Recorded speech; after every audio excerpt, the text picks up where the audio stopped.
pergi mengaji, lalu di tempat rumah Imam Malik rahimahullah, dia tidak beradab lalu di rumah tuan guru dia. Dan ada riwayat menyatakan dia turun di pasar Baghdad, dia turun daripada kenderaan, dia ternampak putih seorang wanita, maka hilang hafalan dia, kitab yang dia baca semuanya hilang. Maka dia pergi jumpa dengan guru mursyid dia, Imam Waqi'. Dia kata apa? Su'ila al-waqi'in su'il hifzi. Aku telah bertanya kepada guruku betapa lemahnya ingatanku. Fa'akbarani fa'arsyadani. Dia telah mengkabarkan kepada aku tarkal ma'asi. Syarat untuk masuk ilmu di dada kita ialah tarkal ma'asi.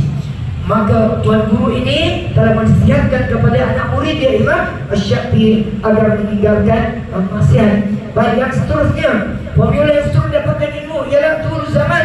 Sebut panjang masa untuk belajar, panjang masa untuk belajar, ya. Dari semangat lepas belajar matan dunia, kita toras, Nahjul Abidin, kita banyak belajar semua. Pelita penutup banyaklah belajar di sini. Hadis Arba'in Nawawi, masya-Allah, ya. Kemudian ada pergi Bulghatun, sebut Bulghatun ni ialah ada sumber kewangan, yuran tak banyak pun, kan? 100 setengah, itu pun terbebal mak ayah. Tapi kadang-kadang mak ayah ada kereta cantik, nak bagi makan ke anak, nak bagi sambut madrasah, sambut pondok, payah sangat. 100 setengah, apa beli buat 100 setengah. Anak ustaz 4 orang sekolah tahfiz, yuran sebulan 550. Alhamdulillah, dari orang jadi hafiz, seorang hafiz. Ustaz, saya beritahu kepada antum semua ialah jangan kedekut untuk infak kepada madrasah, kepada pondok. Beritahu kepada mak ayah, utamakan bayar yuran.